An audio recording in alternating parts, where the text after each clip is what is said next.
Hey, physics. So we talked about last time, right?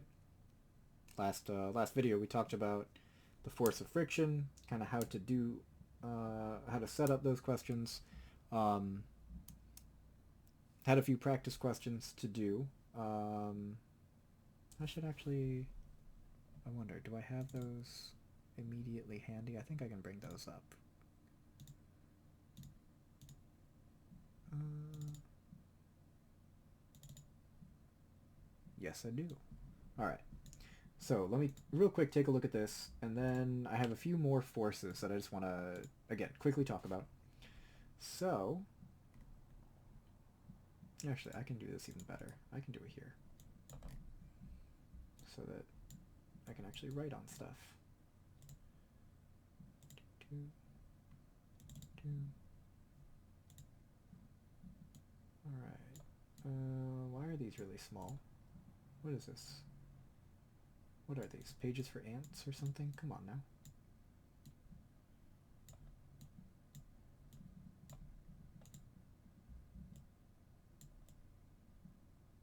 There we go. Alright. So, these were the force of friction questions that I had y'all do for practice. Let me go through these. Let me do some answers real quick. Now, student in the waxed skis he is wearing have a combined weight of 850 newtons. Skier travels down a snow-covered hill, then glides to the east across a snow-covered horizontal surface. So snow. Snow and wax skis. That's relevant because our reference table, there it is. Our reference table has information about the coefficient of friction, and one of them is wax skis on snow. All right. So if we're looking back to our question, what's the magnitude? How big is the normal force?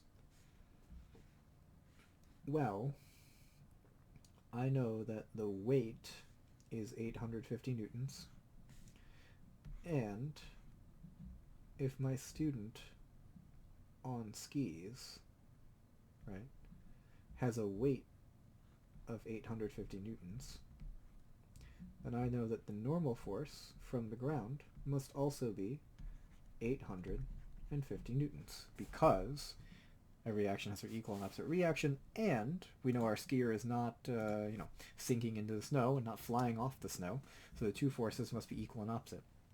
Now, in order to calculate the force of friction, that was weird. In order to calculate the force of friction acting on the skis, then I need to do F of F is mu times the normal force. I'm doing this because it says to show all work in the equation substitution with units. The it should be 0.05. That's my mu, and my normal force is 850 newtons, which means that this is 42.5 newtons. That is the force of friction. It's not very big, but it's snow. There shouldn't be very much friction. Oop, wrong spot. There we go. All right. We have an ice skater applying a horizontal force to a 20 kilogram block on a frictionless level surface, causing it to accelerate. Okay, words. That gives a coefficient of friction. Cool. So calculate the magnitude of the force of friction acting on the block.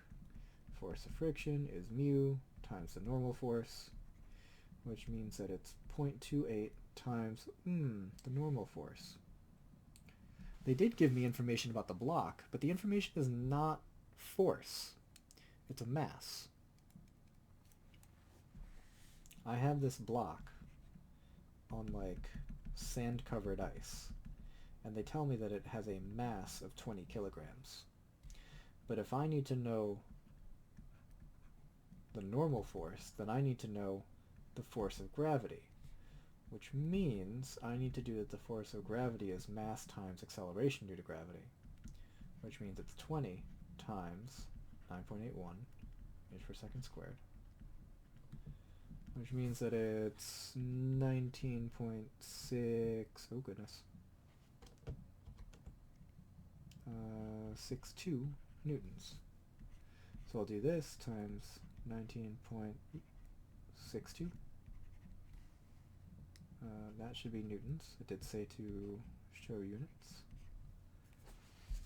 And a little bit of quick math, thanks to my handy dandy calculator / phone.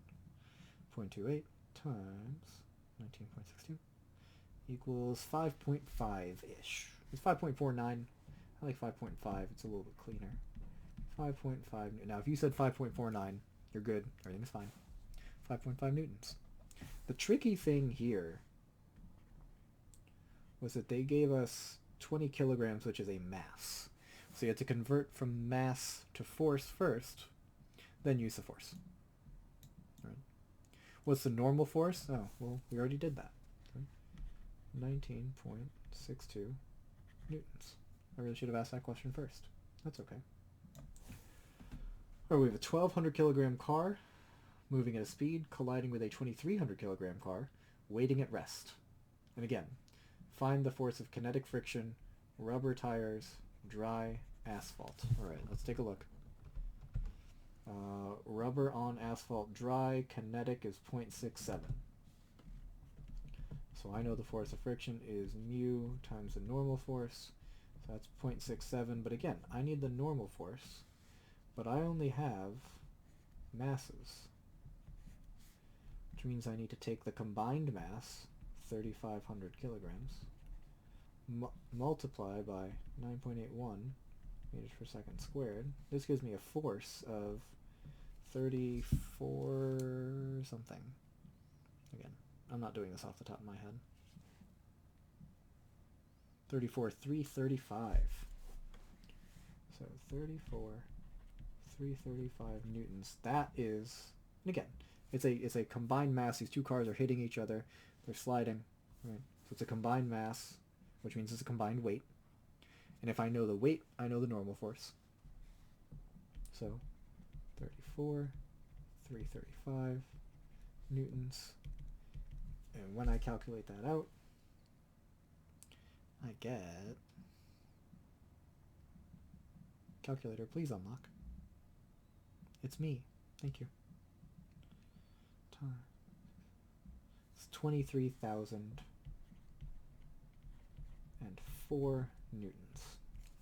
And again, it's really a be careful. Right? It's a be careful because mass and weight are not the same thing. Okay, please remember that they are two different things.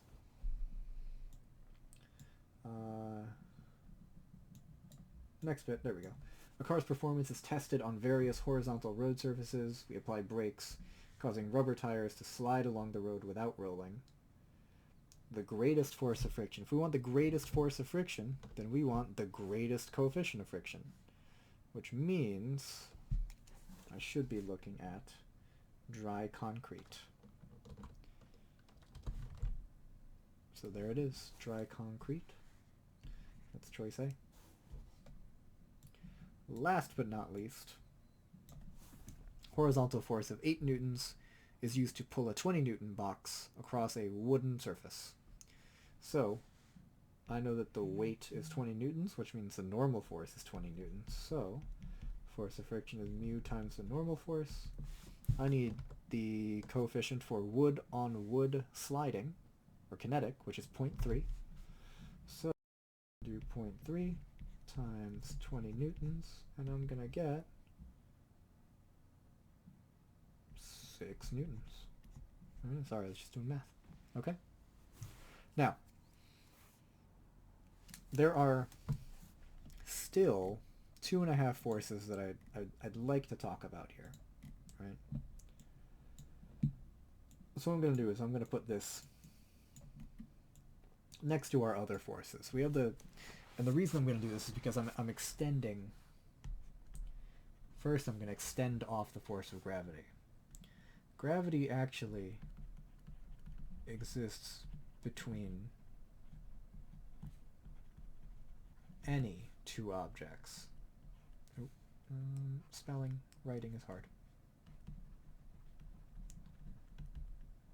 And if I want to do it between any two objects, then my force of gravity is equal to G times m1 times m2 all over r squared.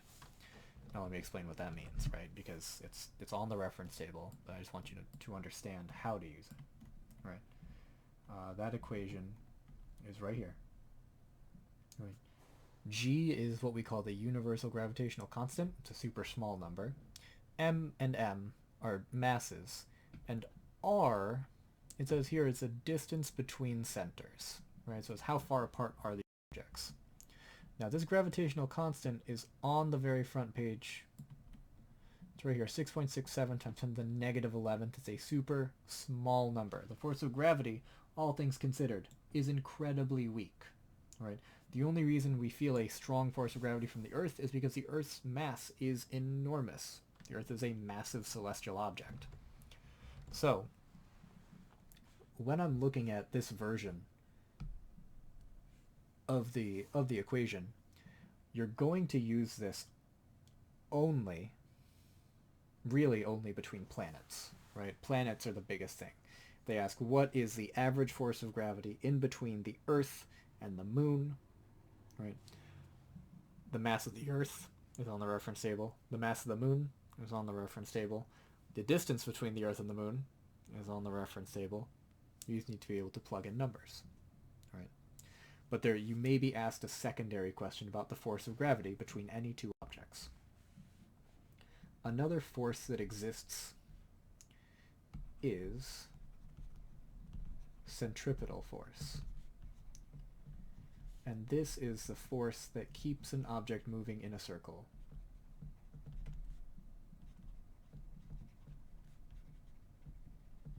Keeps things in a circle, right? Most of the time objects don't want to move in circles. They like straight lines, right? Straight, hello? There we go, jeez.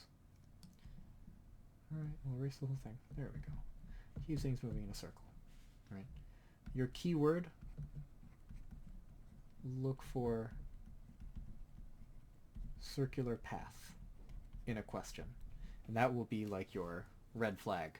Use centripetal force. Now, there is an equation for centripetal force. It's Fc for centripetal equals m times ac for centripetal acceleration.